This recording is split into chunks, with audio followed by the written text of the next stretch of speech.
a indiqué qu'il apporte un message de charité et de coopération de la part du Saint-Père. Le cardinal Parolin a également rencontré les évêques. Ils ont concélébré une messe au cours de laquelle le légat du pape a salué leur courage dans la pastorale de la réconciliation dans cette région en proie au conflit fratricide depuis ces 6 dernières décennies. Il a aussi appelé le peuple burundais à tourner le dos de la servitude de ces conflits. Nous allons suivre un extrait d'une déclaration de la SECAB à la fin de la visite du cardinal Parolin.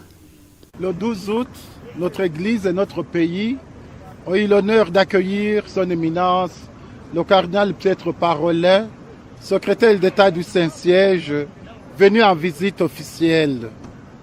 Nous l'avons reçu avec une grande joie et exprimons notre gratitude au gouvernement burundais pour l'accueil digne de son rang lui réservé.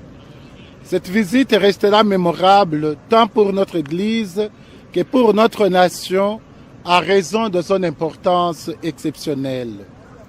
En effet, au cours de son séjour, son éminence a accordé un moment aux évêques pour échanger sur les différents aspects de la vie pastorale, une attention pour laquelle nous lui adressons nos remerciements.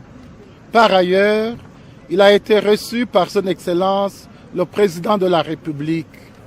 Les échanges entre les deux parties ont mis en lumière une reconnaissance mutuelle et un soutien réciproque aux efforts visant le bien-être du peuple burundais.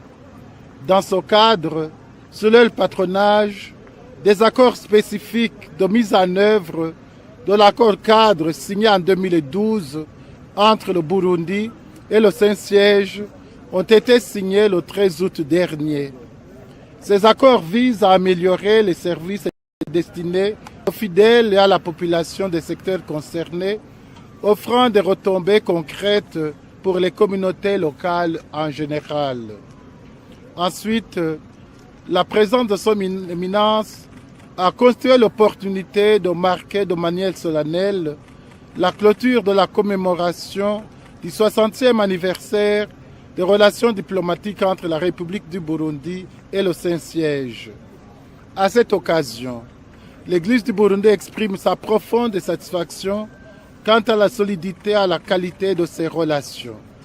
Elle adresse également sa gratitude au gouvernement burundais pour la récente décision d'établir une ambassade auprès du Saint-Siège, geste hautement significatif qui témoigne de la volonté de se rendre disponible pour les Burundais, en l'occurrence les prêtres et les consacrés, qui auront besoin de ces services.